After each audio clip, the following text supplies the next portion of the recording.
Stand clear of the closing doors, please.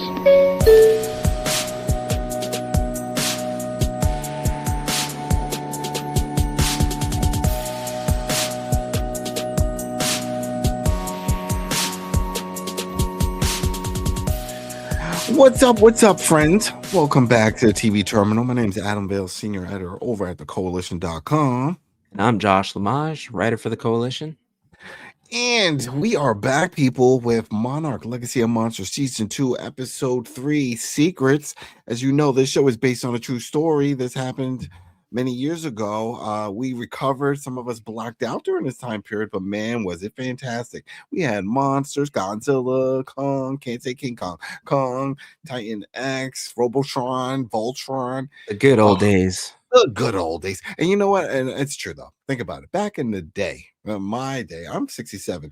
Back in my day, we had all these monster movies, monster shows, monster comics, everything. I mean, remember Power Rangers? Power Rangers was all about fighting monsters, right? You know, Unite and stuff. It was Scooby-Doo, Monsters Unleashed. Exactly. Glory days. I'm really surprised. I'm bringing all this up because every time when I talk to people about this, or people find us on this channel and they're like, Monarch, they're like, what's that? You know, we're on Season 2, folks. And this is not for a show that's on a forgotten network. This is on Apple TV. So I'm really surprised that a lot of people haven't watched this. Hey, we got Russell. Come on now. You know, Snake Plissken, you know, and his son from New York, and his son. Come on now. But for those who know, they know, and they're enjoying it. And I see it in the comments. People love it. But spread the word, not just about the channel. And of course, thanks for the likes, the subs, the hypes. We appreciate all that. I'm just saying, spread the word about Monarch. It is a good show. High production value. If there's one thing you could say about this show, this is why a lot of networks have trouble doing something like this, because of the production. You have to make these monsters look real. You know, and they pull it off in this show. We talked about it in the last episode with the big Titan X and all the stuff going on in the opening where we saw Kong. They do a great job. Now, this episode, you've already watched it. If you haven't watched it, we're spoiling it. Bing, bing. You know this already. But this was more of a filler, setting up the drama piece for the backstory. Lots of drama. Lots of drama, not so much action. You can't expect it in all the episodes, right? This is a 10-episode season. You know, we get it. But it's interesting. I don't know, a little slow. But hey, let's just dive into it, man. Go ahead. All right. So we're back where we left off in the last episode, 1957. They're in the village. Keiko and Shaw are screaming because this giant creature thing from the ocean, which we do get a name for. Kokai is what they call it. It was slamming at them. Yeah. Yep. And it was calling its little creatures towards it. And it's like on its skin, it had like these long, I don't even know, they're not like tentacles or anything. They're like long things that were like protruding from it. It wasn't spikes, but they were glowing. They were glowing red. And when these creatures like swam towards it and landed on its surface, it turned blue. And it turned around. Really interesting, because as they were running out, I mean, there was a lot of drama that was happening here, right? The villagers were upset. They were running from this creature from the last few shows. Like, oh, they're gonna die. Then they got away. They were like, okay. Then they did with the villagers. Villagers wanted the camera, you know, the whole big thing. But then, yeah, as they get away, though, she did take some pictures, and that's what you're talking about. Like, there's some amazing shots of this thing. So yeah, I can understand not wanting to give the camera. You know, and this calls back to the episode title multiple times, but this is the first time because the villagers start talking about, this is our secret. This is a village secret. This is our thing. Remember, they feel that this creature helps them in its fishing community with their food supply, with their business, and they don't want to disrupt that. Yeah, it was almost like choosing between two lives and the lives of this whole village. So they were trying to grab the camera. The bartender lady was like, you know, just give them the camera, let them free. Some villagers were like, no, if they go free, like this is the end. They'll just come here and destroy everything. And that one bar guy that's been prominent in the whole thing that gave them that wine and all that, he starts taking out a dagger and he goes and slices Keiko's arm. And Shaw gets stabbed in the stomach, but he beats, he punches the guy and then takes him as almost like a hostage for a second, and then runs. He's like, run, and they push him and they run off. And Yeah, And then a we lot of get the drama, and then 15-minute intro. It's a very long intro of this show. The very long intro. You can go get a snack, come back. It's still going. yeah, you hit I skip like 10 seconds 3 times. It's crazy. yeah, it's kind of long. I get it. You want to give shout outs to everyone that's involved in the show, and they deserve their kudos. I'm just saying it is a long intro. But hey, whatever. It does have that track that sort of gives me that Nine Inch Nails vibe. I do like the intro, but it's a little long. But anyway. So then we're in Port Tokyo. Kate is walking off the ship, or I guess she, escaped the ship. And May runs over to her and she's like, "What, you think you're gonna leave without saying goodbye?" And she's like, "Yeah, well, like I've ruined everything. There's a Titan loose because of me. I got." That's true. That's true. She's like, "What am I gonna do here? Like, I'm there's nothing for me here. I think that's what's best." And she's like, you have a legacy. You went there and back. You did all this and that. Like your father, you're working with your father. She's like, "No, I gotta go. That's what's best." And May's upset. She goes, "Well, you don't know what's best for me." It starts off, and I'm like, "Do they have a relationship going on here? Like It was something, but then she something had subtly happening more. here." Yeah, it's just, but either way, Kate has a long trip home because she's going back to San Fran. Remember, as it said, they're in Tokyo, so that's a long trip home. And I can understand that we could relate. We could hear this. And she did bring the Titan X in, but they were all. Someone was going to press the button. If it wasn't her, someone else was going to do it. You know what I mean? It They were wasn't like all for it. It's so they were all hilarious. They're like, for it. It's like, oh, yeah. So yeah, this happened. Sorry. I mean, that's just the way it is. If someone rings the doorbell and then whoever answered, and let's say an animal or a stranger, what happened? It's like, well, somebody was going to answer the door. They went to that location, Skull Island, for this purpose. Right. So that way they can fix the machine. So that way they can get Shaw. She was all hell bent. Remember, we got to save him. We got to save him. We got to save him. Well, this happened. Something came along. You can't predict that. It's one thing if she knew what she was doing and that something else was going to come back and it was going to cause chaos. It's like, oh, you put us all at risk. They didn't know, but I get it, and it builds up that guilt with the character. But I wasn't expecting her to go home. I was expecting her still to make a phone call because remember, from what we heard in the last episode, she had been in the alternate worlds for 2 years. It's only been a few hours for her, but in current time, it was 2 years. And she said she didn't even call her mom when she came back. "Yeah, mom doesn't know if she's So alive or my not." mom doesn't even know. So what is she on a milk carton? Like what the hell, man? It's like nobody knows. But hey, whatever. This was their way of splitting up. Again, we also don't get any little mention from the rest of the crew that Kate is leaving. So it's not like, oh, she told them she's leaving. Go ahead, put It in the seems like they comments if don't I ever missed it. But acknowledge her doing anything. They'll talk it, about her, but they don't talk about what she's doing or where she is. So I but guess that's what I'm saying. It's like when they were talking about later on in the episode where the crew all go to Tokyo, right? Because they're trying to get Hero's device. No one ever says, hey, by the way, why did Kate leave? Like, what's the story with that? Or what's going on with May? No, it's just like whatever. And they're part of that crew. They're all together on this. So I don't know, but they're whatever. a That's what squad. happened. Yeah, very odd. Very odd. So we're back on the ship and they're in a conference room. Lee Shaw, Keiko, Tim, they're all talking about how they're gonna avoid the Titans showing up and causing mass hysteria. What could they do to limit everyone knowing about this and causing a whole situation? So they were like, okay, well, what are the things that we know about this thing? Well, it responds to sound. So they started naming these little things scarabs, which decent name for them. So Sure. the scarab emitted a sound when it was on the ship, and that's what drew the Titan over. So what if we could remake this sound, emulate the same frequency? Could we draw it to wherever we want it to go? And they're like, well, if only we had this thing that we had Oh, to call on some of these Titans that was on the island, but it got destroyed. And then Hiroshi's like, actually, I I have a have one. prototype, I right? have a Oh, prototype. you just so happen to have one. Holy moly. This is fantastic. Oh, it's a lucky day. Can't believe it. Of all the things you were working on, you just happen to It's in my also work on garage. this, right? It's over, at his workshop over outside of Tokyo. So we just got to get over there and get it, and everything will be fine. And it's Problem like, all solved. right, problem solved. But you know what? They have another problem, right? Because Tim gets told he has to go to the command center on the ship.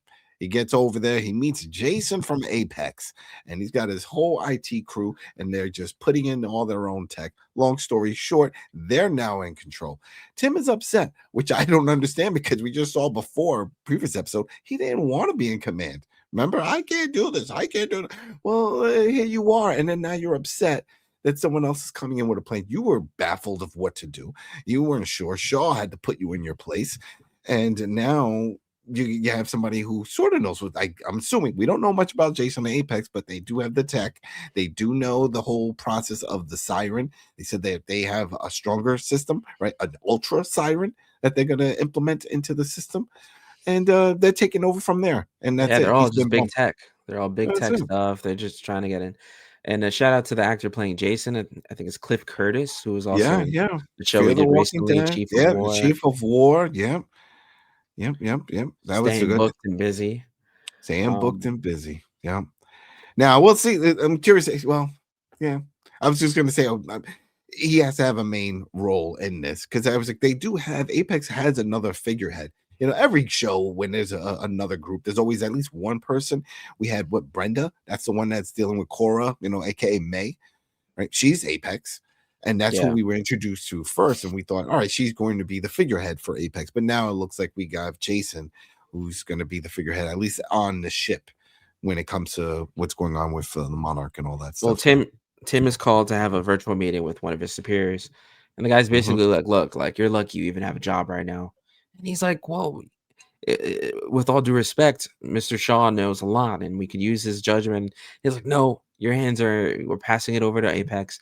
They're in control right now. You follow what they say, and I need you to hand Shaw and Miss Keiko, everybody, Keiko, or Rhonda, Dr. Rhonda over, right? Yeah.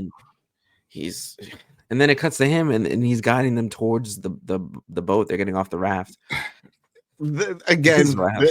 There's two issues with this. There are two issues. One, Shaw, I mean, think about it. If this was present day, put yourself, people, in this situation. If you know that Lee Shaw, he was part of the military, he went to the other side, came back, all the knowledge he has, he's gone back twice, in fact.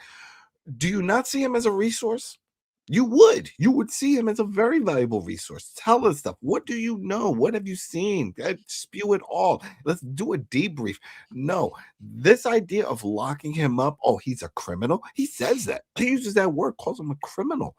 Yeah, he's aware. He's aware that Tim is protecting him too, because he goes, I trust that this message wasn't garbled. Oh, because that's what he said with the last message. That bothers me. And then the second part is just, if this is the vibe, this is the plan, and he's all for Apex coming in, talking about, well, they have the good tech, we don't have that type of tech. And if you really want Shaw and Keiko arrested and whatever put in the cell, then why are you telling Tim? Tell the Apex guy, because you know Tim is already built a relationship. You know what I mean? Why he doesn't want to do it. Right, exactly. He's threatening his job. You know, it's like, if anything, but like, you know, by the way, your friends, they're in lockup for the remainder of the trip. What do you mean? I already talked to Jason. Jason's got his people on him. Just want to let you know. No, tells him, hey, okay. And then what does he do? Now he can let them go. Now he lets them go, and then they're off to Tokyo. So they have a whole conversation about Monarch, and he's like, I'm you know, what are their motives here? So Titan's a big business, and there might be a business in Titans and getting them, and Apex is interested in them, and they got deep pockets, and you know, what is the deal behind this? And then Tim pulls Hiroshi aside, and he's like, do you think the sound plan is gonna work? And Hiroshi doesn't say anything. He just walks away. I mean, he was like, well, I just came up with all this. Like I said, it was just a prototype. I don't even know. I was just making stuff, you know, just fiddling, you know, like Doc Brown and Back to the Future. We just make stuff. It might work, might not work, might do something completely different, might call a bunch of dolphins. Who knows? Right? And it's a whole it's a stack of dolphins to show. Yeah, they're just like so then we cut to they're now in Tokyo, they're in Shibuya. And they're on the Shibuya crossing, one of the most popular tourist destinations in Tokyo, because that's the one place that they need to go, because they all need do it. I mean, come on, we're from New York, we see it all the time. Whenever anyone shows up, what do they do? All right, we got to throw them in Times Square. Why? Why do you have to always put them in Times Square? Well, because as the people know, it's either that or the harbor passing the Statue of Liberty. Those are the two right there. Yeah, So it just has to be done. Whatever. it was funny. They're crossing in just like, of course, like a giant like jumbotron screen. It's like it shows them wanted. They wasted no time. Wasted no time. I'm like, Now, oh and he even wow. says it. It's like, all right, the Monarch is after them. And so there goes that. So now we know that this is going to be the divide for the remaining of the season. There's no more trips back to the ship unless it's in handcuffs. They're always going to be on the run here. So there goes that. So they get to Kentaro's shed, his little workspace, and we see this prototype. It's like a small sphere, almost looks like a bomb, but they're overlooking it, and he's like, they're like, wow, this is smaller than the other one. He's like, yes, it's more superior, it's faster, it's everything. He's like, I use this to call on Godzilla, but now we have to reconfigure it to call on this other thing. And then Shaw, who's always about speed, he's like, how could we expedite this? Like, we got a monster coming, it's gonna kill everyone, like, let's get it going. Man, and well, this is the thing that also, all right, I like this show. I do like this show. Okay, people are like, oh, this guy's gonna gripe again. It's like, it's just little things, because if this is where his prototype is, and it's like, well, I need the other documentations, but that's at my other office. You have to get over there to go get. Why would they be separate? You know what I mean? It's like, doesn't. I don't know. That doesn't make much sense. If you have your computer, you're building a computer, you have all your documentations and all the things you need and the list of all the components and parts next to the computer. Hopefully. Yeah, exactly. But I mean, this jabroni over here, I'll build things in my workshop here, but I'll leave all my important documents there. It feels like some Resident Evil thing where like you have to go through a bunch of loopholes to get into a room. All the time. Yeah, I made it to this room. I have this key. Now you need to go to this other room across the hall to open up the drawer that's in this room. You know, it's like, are you kidding me? I'm gonna rage quit. And I haven't finished an RE game since RE2. I start all the other ones and I just can't. I can't do it. Can't do it. But whatever. But we get the flashback. Now we get Shaw and Keiko. It's back in 1957. They're on the run, and they did their whole little shenanigans for a little bit where they threw the camera. He takes the film out. He throws the camera on the ground. The film. And they hide behind a rock. A couple rocks. The group is looking. That one guy that tried to stab Keiko is there. He senses them nearby, but he leaves because he has the camera. And then one of them moves, and the bartender lady sees them crouching, like sees the back of their legs on the rock, and she doesn't say anything. You know, she's been kind of like a little bit of their ally this entire time, so she leaves it to them. Yeah, she doesn't want to deal with all the drama and bloody bodies and stuff like that. It's like, what's the point? You're gonna kill these people, then what? Missing Billy's still out there, you know. And what happens, as we saw later on, you know. So, of course, it's gonna bring suspicion and more outsiders in. You got to think big picture, people, big picture. So it makes no sense to just take them out like that. Just kick them out. They saw a bunch of stuff, take their film, and then send them on their way. And she said it before when they had him in his house. It was like, no one's gonna believe him. If they go in and say, "Oh, I saw a big monster over there," it was like, "What drugs were you taking on that island?" You know, it's like, no. And they did, right? Exactly. Man, no one's gonna believe him. No one's gonna believe him. So then we get May eating ramen in Japan. She's just chilling. What a stereotype! Oh, right, come on. Tim somehow sees her or finds her, and he sits down next to her, and we get this here. So they cheers about, you know, being a disappointment, and she's like, yeah, like, I don't know what I'm gonna do next. Like, I guess Monarch's not looking to hire me anymore, or like maybe they need me, but whatever. And then, you know, to disappointment. And Tim's like, well, maybe we shouldn't look past Apex. Maybe we should look at it. You know, we could use their tech and, you know, see what they're doing and see what they're trying to get from us here at Monarch. And she's like, all right, like, cut the crap. Like, what do you want from me? And he's like, can you get a job at Apex again? Can you be an inside scoop for us? Right, be the spy. And that was a big part of season 1. That was the whole thing. She hacked into their system. She was working there. She saw all the stuff they were dealing with. She didn't like it. She erased a bunch of stuff, and she headed out. And eventually they found her. And a long story short, we all know that. That's season 1. But for this to happen, it's like, all right, I'll just call my contact again and I'll get my job back. And she had to offer. That was one of the other lines she said during this meeting. It's like, how do you get a job like that? Well, you have to have something they want. Most people would take it as like, yeah, it's a skill set. That's why you get the job. You are qualified. You know what I mean? It's like, oh, can you play this instrument? No, then you don't qualify. We need someone that can play that. But anyway, she's got something that they want, and she knows she can get the job back. So, okay. I mean, why is Tim here? How is he allowed to leave the ship? You would think he'd be under surveillance also because these people just escaped, right? I mean, but then maybe Jason doesn't care. The Apex guy, he's like, you know what? I'm here to take over this ship. I don't care who you are, what you're doing. I don't know. Little things like this, you got to look past. It's. But he Yeah. has a point here. He feels like, Monarch. I mean, Apex is up to something. He says there's something behind this. They're not looking for anybody's benefit but their own. And I'm trying to avoid another G Day. So how could you get hired? And she goes, well, the best way to get a job is to have something that they need, and that I have. Yeah, So she's gonna go do her thing. Whoopie-doo. Yeah. Then we head over to San Francisco. Kate made it back home. She goes home, sees her mom, got the boyfriend, if you guys remember season So 1. awkward. It is what it is. He's like, you're welcome. Like, you're back. Like, so chill. Well, it's like, so like, what? Like, who is this dude? Like, like nothing's happened. The mom is happy to see her. It's great that she's back and all. He's this like, what stuff, was the other world like?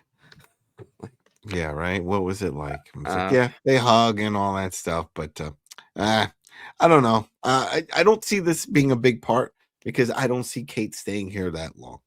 Later on, there's another little conversation. Well, her mom was like, well, how about you, meet up with your friends, your teacher friends, and yeah. catch up. They haven't heard from you in a long time either, so Yeah, she brings up Martin, one of the other teachers, and the way she says it. And for those who remember, first season, it was horrible. She lost her students. They went off in the yellow bus off the cliff. I mean, Godzilla attack. It was crazy. It was horrible. And for her to say, "Oh yeah, you get together with them, have some drinks, it'd be good." It's traumatic. She needs counseling. She needs a lot of counseling. There was a lot of tragedy and torment and things that happened. So yeah, that might be triggering for her to be. Oh like, yeah, back definitely. in that world. And she's seen a lot. And I mean, if there's anything that the boyfriend, mom's boyfriend, sort of hints at makes sense. It was like, we get you can't talk about everything. You probably saw a lot of stuff that you just don't want to talk about. Yeah, you're right. It's not even so much of like, oh, I can't tell you. It really, no one's saying that. She's not sworn to secrecy. She didn't sign an NDA or anything like that. It's like, no, it's just too much. And that's why, for at least for this, I was thinking that maybe she would just go in her room and just like lock away. You know what I mean? Like mentally shut down. That's what I thought she was trying to explain to May. I need to go home, I'm stressed, and then just decompress. But no, we get a little something else in this. So we cut now to Lee and Keiko. They're heading towards the office to find the diagram, the wiring diagram in Hiroshi's office. And this is them strolling through the streets. Doop doop doop doop doop doop doop. Oh wow, that looks nice. She must be amazed. Think about it. She was from over in the 50s, and then to come out and see all this and the big screens everywhere and stuff. It's just, I can't imagine that. I can't imagine that. Well, we get a little more drama here because they're looking for the office. She sees Hiroshi with Kate's mom, and she's like, okay. And she looks over, and she sees another woman. And she's like, well, is Hiroshi is he a widow? And Shaw's like, I'm not saying anything. Like, that's something to ask him. She's like, well, I haven't seen him. I mean, I don't know anything about him. Can you tell me? He's like, you're gonna have to talk to him. Yeah, I was really surprised because she was like, oh wait, do they have different moms? Does Kate and yeah, no, they do have different moms. Wait, what? She never asked. I didn't even think about that. I was like, she never asked about it. She just assumed they had the same mom. I guess, but she never even asked about who the mom is. True. You know what I mean? Like, what's up? Where is this? I don't think she's had a moment to even gather anything with him. You know what I mean? And she was dizzy. Then this creature came, and I guess. I mean, they haven't really had a lot of like alone time with. They're trying to deal with this first, and then I guess And I mean, catch. Kate even, but if you also remember, Kate introduced Kentaro. It's like, oh, and this is my brother. I don't think she said this is my half brother. No, yeah. So Hi, okay, grandma. She's like, okay. right. This is my half But brother. It's kind of complicated. Your dad did some.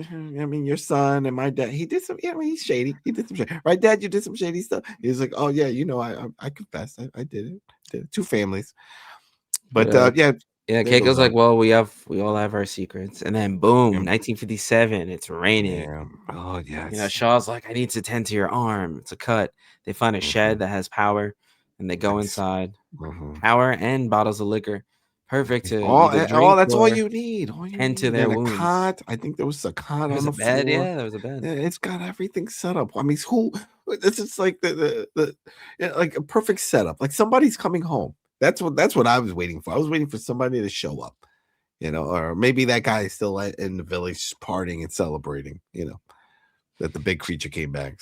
So he tends to her wound. He puts some alcohol on it, and Mhm.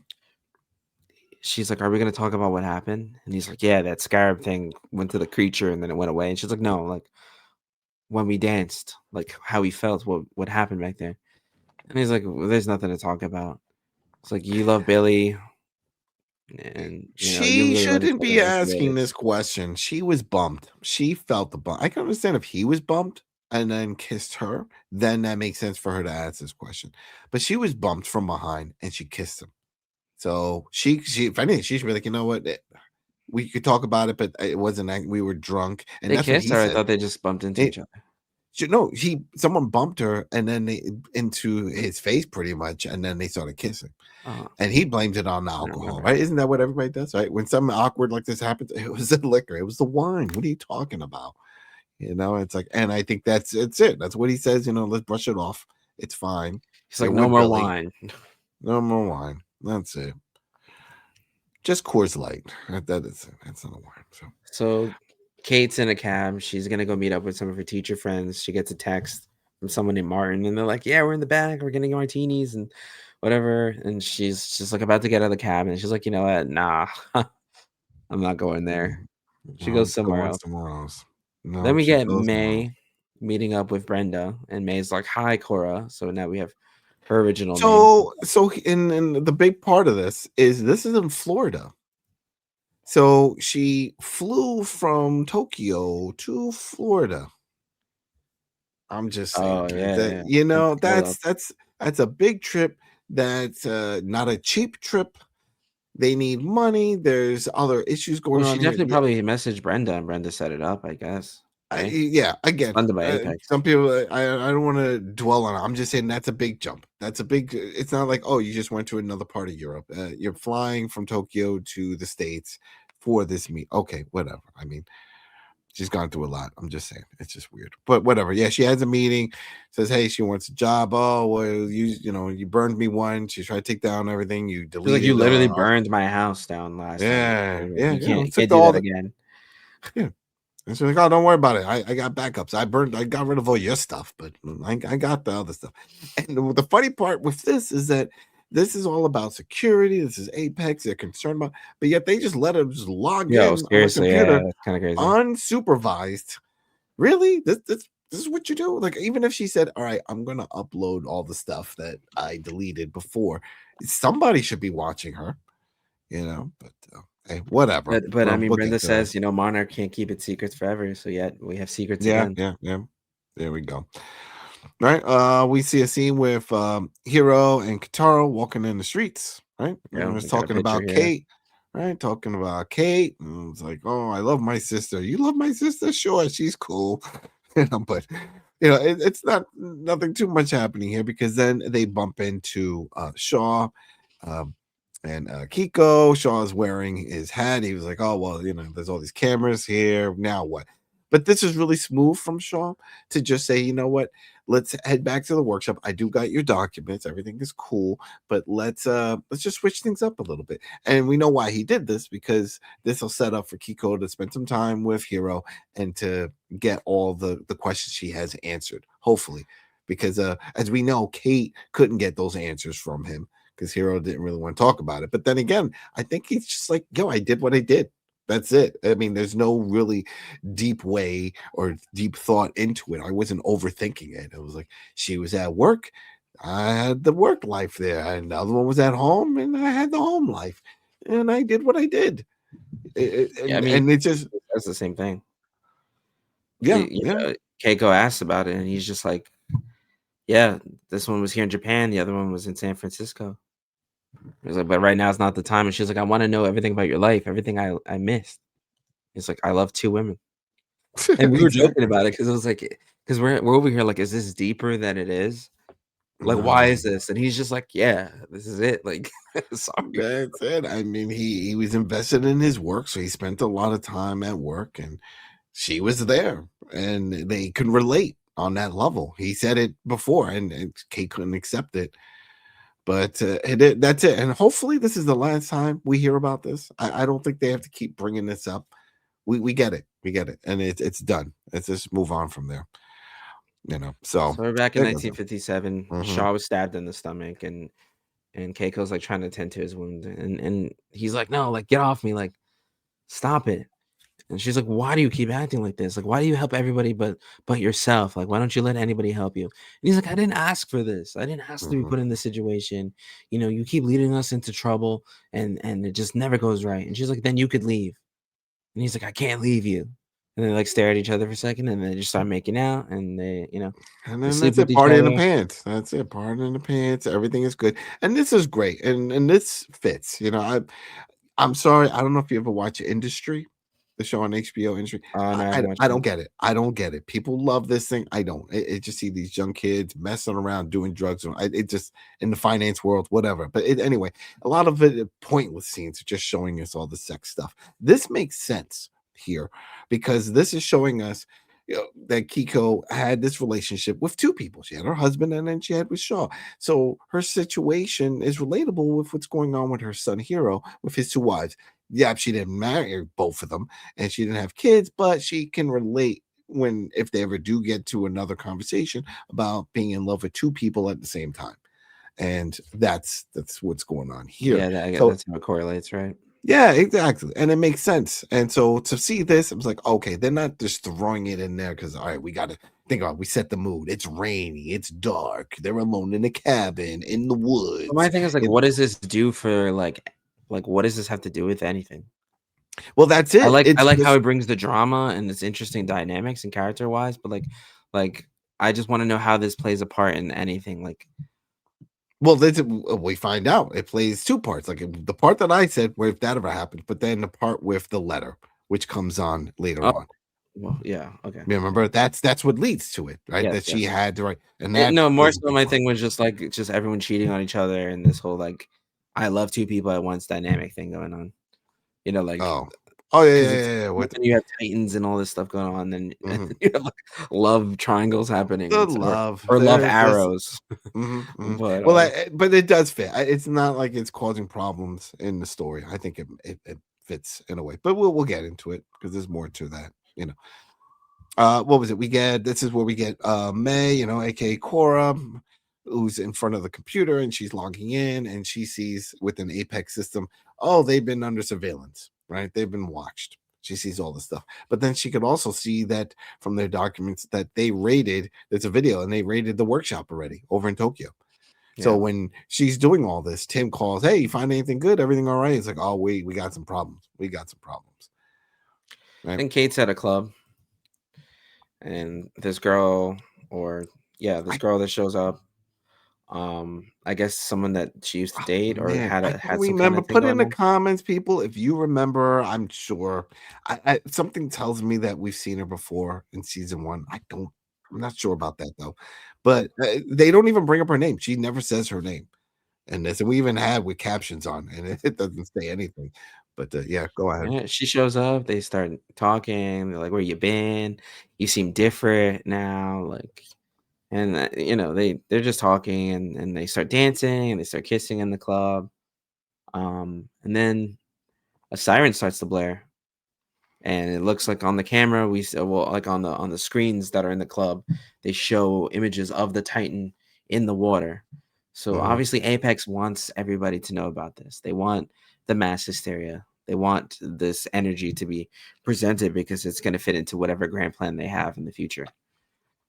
And this girl's like, we need to leave now. And Kate's like, I'm not leaving. Like, this is my fault.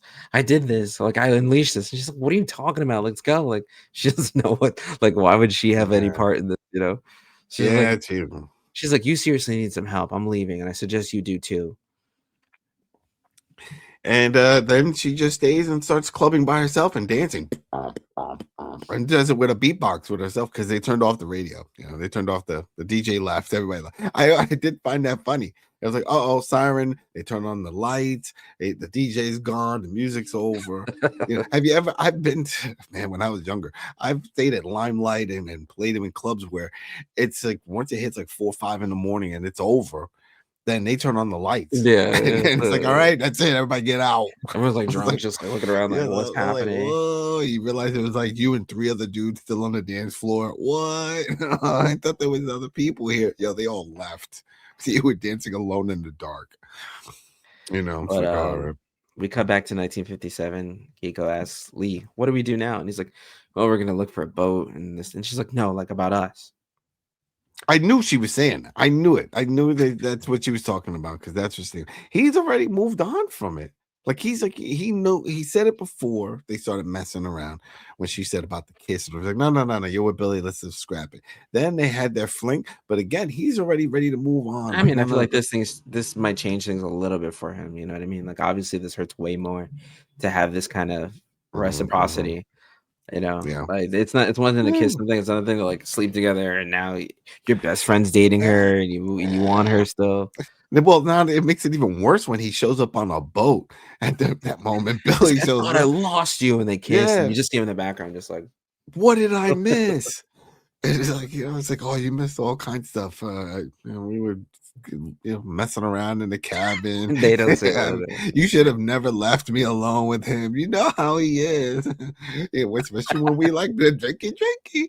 No, but still, it's just funny now. They get to, they're back together, and that's it. And at least we know Billy made it to wherever hell he was with, because that was the other issue, right? We weren't sure if he was going to survive from wherever he went, but he was okay. I mean, we know he survived because of the long term, but they could have been the story where he was missing and then they go looking for him. But no, he easily finds them, and that's it. They're saved. That's it. No issue from them. So then we get Kate. She's feeling distraught about this whole thing. She's over by the cliffside where the school bus went over. And she sees like pictures of missing people, kids, the whole thing. Like she starts to feel like really in her bag about it. She goes through the fence line and she sits on the edge of the cliff, and she looks up and she sees the Golden Gate Bridge just like broken in half, and she's crying because she's feeling a lot of guilt over everything. She's seeing flashbacks of like her pressing the button and the monster killing people and just like Godzilla. Oh yeah, just all this turmoil. So she's just not about it. Then we're back in 1957, Washington, D.C. Shaw comes home and he's looking at some paperwork. It seems like he just has a lot on his mind. And he drops a letter, and it's a letter from Keiko. He picks it up, and she's admitting that she loves him. She says that she loves him and that she always will. But Billy has her heart and always will. And he's someone that they both love, and it would destroy everything we built, and it would destroy a good man. She goes, maybe in another life, in another world, maybe we'll find each other again. And they did happen. How crazy is that? Imagine that. It's like you actually go to another world. It's like, well, we can do this here. We did it. We did it. We're at the other world. But it's interesting with that because then we get the quick little scene where we see her writing it and she's crying and stuff. And then he starts, why? Yeah, and then he starts drinking. And you know what?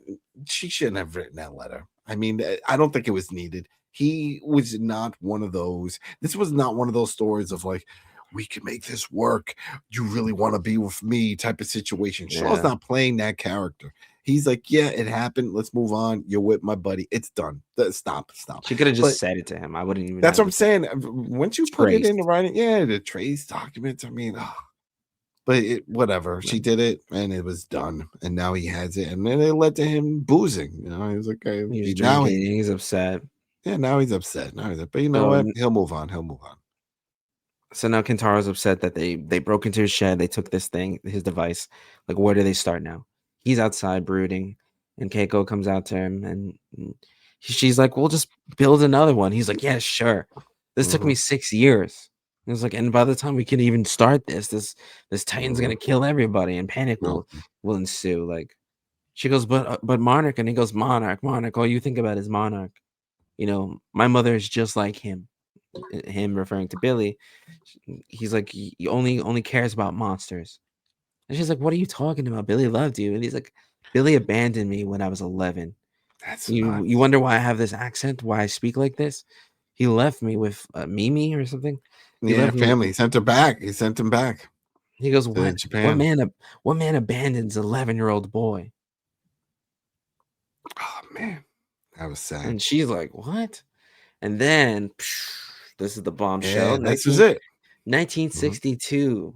That was a good year. I remember We got that time. we got a young Hiroshi. He runs upstairs and he opens up a crate that I guess used to belong to Shaw, that they have now from his things. Finds a And badass pocket knife. He cops that. He takes it. I'm pretty sure. He's like, my pocket knife with Godzilla. I was hoping that he would have something. Uncle Shaw would have something that I could sharpen this with. And Billy's like, oh, you know, I'm sure he did. And he's like, I missed. I was gonna say, who said it? Because then he told me, like, go get yourself a glass of milk. Okay. What, really? That's a treat? You know, like, go get some cookies or something. Go to your son and be like, okay. So I'm gonna try that tomorrow. I was like, hey, he's gonna be like, what? He's gonna be like, what's milk, father? It's like, for what? How dare you talk to me that way? You know? But who are you? But Billy's like, you know, I'll go get the milk. I'll clean up, champ. And he like kneels down, and then he's like putting stuff away, and then of course he sees the letter, and he picks it up and he looks at it, and you know, we don't see him open it, but yeah. So now we know why. And now, all right, yep, and there we go. And that's how I want to get into some thoughts. But hey, if you made it this far, people, thank you. Like, subscribe, hype. That's been great. You know, there are people that actually make it all the way through. It is a long form. We do a full breakdown. It says it in the title. Sometimes people don't really see that and understand it. But let's get into some of this, because I see why they put this scene in, because this is supposed to explain why he sent the kid off. But this doesn't really explain it, because Hiro is not his biological son to begin with. So it's not like, yeah, why make him pay for it? Why make exactly? It's like, just realize that this boy has no one else and be there for him. That I just can't understand whatever he read in that letter, which is what we saw. I don't know if there was more to it, and they would just had her narrating, you know, and they did the cut and stuff, or maybe there was more. But from the gist of what we got, she still said, yeah, we did what we did, but I love Billy. So it's not like, he's betrayed. He's betrayed in both ends. Yeah, but it's not like, oh, this could be Shaw's kid. You know what I mean? It's like, oh, I raised somebody else. I think maybe in his mind, it's like, now at this point, I'm doing her a favor. And what favor did she do me if she did this behind my back? Both sides are in their own anger. You know, that's not right. I personally, I wouldn't do that. Like, I wouldn't abandon him, but I wouldn't have done it. Yeah, he probably wasn't a good dad to begin with. You know what I mean? I think there's a combination of that, and then also he was an adventurer, an explorer, as we saw before. Remember, he has to go out there. He wants to go find things. That's what he does. He chases and runs after these monsters. Yeah, he's not meant for the average life. He's not meant for that life. So I can see, and I'm sure they'll probably bring that up later on, right? We'll find some other documents or something he wrote, you know, or a video, because there was that one from the movie. He's related to the movie and the whole thing about. And in fact, I think it was season 1, and they showed a video also of him just saying he had some regrets about things that he did, and it's probably be a callback to that, some of the regrets he has. He wish he could have been a father to Hiro over here, and he wasn't. And Hiro had a hard upbringing, but yet he still became a man of science, which is amazing. Because at first, even when Keiko was like, oh, well, you just like your father, you know, you got into science. This is great. It all makes sense. But he didn't even raise him. You know what I mean? It's like he grew up to be just like both of them. Yeah, exactly. How is that possible? How? But the real kicker with all of it, at least the way the story says, is the hero jumped into science so he can try to save his mom, to find her. That was the real connection there, and he did. But it's just weird. It's just whatever. It's the drama, and I feel like this was always going to be uh, the kicker for this. Like, how do you combine a story of a lot of drama with a monster flick? Because that's really what all this is, right? Because then it would just be them Kong, fighting the monster the entire it's just season. fighting nonstop. Eventually, you get bored of it. I mean, there's only so much of that you can see in a TV show. And yeah, we could call back to the old monster flicks and stuff, but those were movies. You know, if you try to add the show element with it, you have to have the drama, and you have to try to pull people in and stuff. And I don't know if this is working for anyone. Go ahead, put in the comments. What do Is you this feel working about for the you? drama? Yeah, it's just working for you. You know, there's a guy, Ty, and a few other people have commented. It's working for them because they like the production value. It's fantastic. I mean, they know that they're going to see these badass monsters, so it's not like they're just going to keep talking about them and you don't see them, like the show Lost. You know, they're like, oh, there's a monster on them. We don't never really see it. They're actually showing it, and we know we're going to see monster battles and fights, and it's going to great looking set designs, blue screen, whatever. It still looks fantastic. The story element, I mean, whatever. It's all right. It's not Yeah. terrible. I'm not a fan of time jumps. You know, especially going back in time. Too much of that, it can get jarring at some point. And I hope we hit a point where we stop. I remember Arrow used to do that a lot. Remember that show? On the CW, I just couldn't deal. It was like, But if they stop going constantly. back, then we're not gonna have, what's his name? Russell. What was it? Oh, the with Chris Russell's Wyatt son. Russell. Yeah, We're not gonna Wyatt. Yeah. Okay. Well, eventually they have to combine. I'm sorry. It's got to get to the point, and they will get there. But who knows? He's I'm the just not a same fan. character though. He's He's him younger. I know, but Yeah. eventually, I'm sorry. It's gonna. You got to go forward. You gotta, who knows? I mean, as far as I know, we don't know yet if there's a season 3. So, and who knows? Maybe they already know this was approved for 2 seasons. We might get a finale. How do you end something like this, though, with these big monsters? I mean, do you kill one off? I don't think you could do that in this universe. But hey, maybe anything's possible. They could just send it back to the other world, and it gets trapped there, and they trap. But we'll see. Either way, decent episode. Again, like we said, a lot of story building for the characters, character development. This episode. Not so much showing all the other stuff. We're getting things in motion. Apex is now in control of the ship. Monarch is taking a step back. We see the relationships building with Keiko and her son. I predict that she's going to open up and explain what we saw in this episode with her, with Billy and Shaw. That means that the next episode definitely is going to be explosive. Like a slow episode like this, I would assume the next episode, we're going to see the Titan again. Something's going to happen with Apex. It's going to hit the fan. Something's going to have to just lure Cate back to Tokyo. I don't see everyone jumping over and heading over to San Francisco. So, or maybe they pick a different location. But either way, they're going to have to figure out what Cate. I don't think she's done, because right now she's in limbo. She's back in San Francisco doing what? Reminiscing and having a horrible time doing it. Yeah. She can't go back to normal life after this. She can't. And no one can after watching the show, right? We can't go back to normal life. So we're watching a monster show. I'm quitting my job. Need to see. There you go. Quit your job. Right? Jobs are for suckers, right? Nobody needs that shit. But hey, everybody, thank you again. We really do appreciate it. We get it. This is a valuable time for you and we appreciate the people that come in and hang out with us, because that's what it's about. You said it once before about what this is like, a book club for TV shows. We talk about the shows, we break it down. It's like we were just talking about any other show. Just get your feedback. How do you feel about it? Chime in, let us know. All right, and we will be back with episode 4 next week of Monarch Legacy of Monsters. Peace. Peace out.